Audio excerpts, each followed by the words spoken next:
And let's talk about, well, violence against NHS staff. Violence against any staff who are providing a service, public or otherwise, absolutely unacceptable. But A&E waits, those long waits, particularly you've got a member of your family in a lot of pain on a trolley in a corridor, apparently are helping to fuel 4,000 attacks on NHS staff in A&E in the last year. One worker is attacked every 2 hours, and the Royal College of Nurses say it's an utterly abhorrent level of violence, and the hospitals are basically a tinderbox, with nurses facing even threats from those who are armed with guns. Well, let's talk about this with Martin Gower. He's a former NHS Trust chairman and joins us now. Good morning to you, Martin. Good morning, Julia, and thanks for having me on. Thanks for...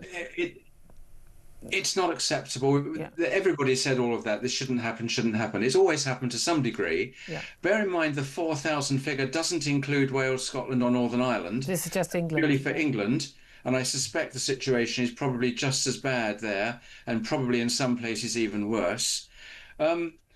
Just a thought. If they sacked all the DEI champions and replaced them with highly competent security staff to oversee what goes on in A&E, I have a slight sense that could just work. That might be more useful for the staff in terms of, yes, well, they wouldn't be worrying about microaggressions, they'd be worrying about actual aggression. No, the reality is the people who are in A&E, I mean, I had to go to A&E a number of times in my life. There's been a few times I've walked into A&E in my local hospital where, frankly, I thought I'd walked into the bar in the first Star Wars in terms of the people in there. I'm not going to lie. And often if you're unlucky enough to be there in an evening, certainly a weekend, you are looking at a lot of drunk people, and you're looking at a lot of people who have mental health problems, and a lot of people who are in no fit state at all. And then you often have people bring their families, their friends with them, brought them in, and they're like demanding that they get seen immediately. And of course the staff are dealing with a heart attack that's just arrived, rather than dealing with someone's cut foot or whatever.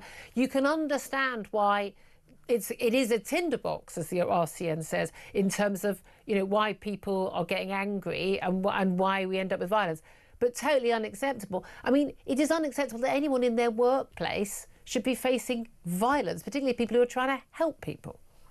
Yes, it is. And sadly, I think it rather reflects so much else that's going on in society. Exactly. I was listening to your previous guests, and I thought some of the points that were made there are just typical of what's going on, especially in the big cities. And I think we're being almost coached to reduce our level of expectation, and to expect that if you do go to an A&E, that department, that's what you're going to see. It starts off, of course, with the ambulance service, where people have perhaps waited for a few hours. Yeah.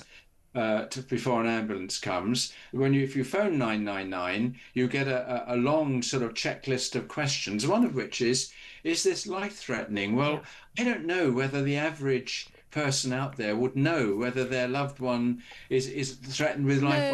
No, I disagree. I think there's very clear evidence that most reasons people call ambulances, they're not life-threatening, and those people should, frankly, get a taxi or get someone to give them a lift to A&E, and shouldn't be calling an ambulance. Unless you're having a heart attack, or you're literally someone's lying under a car accident, you shouldn't be calling it for an ambulance. Yeah.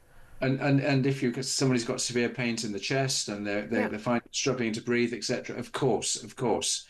So the ambulance of frustration, the wait, the long list of questions they ask when you call them, and then they arrive at the hospital and they can't get them out of the ambulance because they can't get them into A&E, and then they're put in a corridor, and it goes on and on and on. I understand why people get very frustrated. I do understand that, but I don't feel I could excuse it. No. And the people who are drunk, who have had drugs, have been in fights, I think whether or not they become violent, there should be a fine for those people automatically. No need to go to court, no need to go get the police. They will be charged £100. So let's have your home details, mate, and you're going to have a £100 fine for turning up. Well, what if they're the victim of a fight?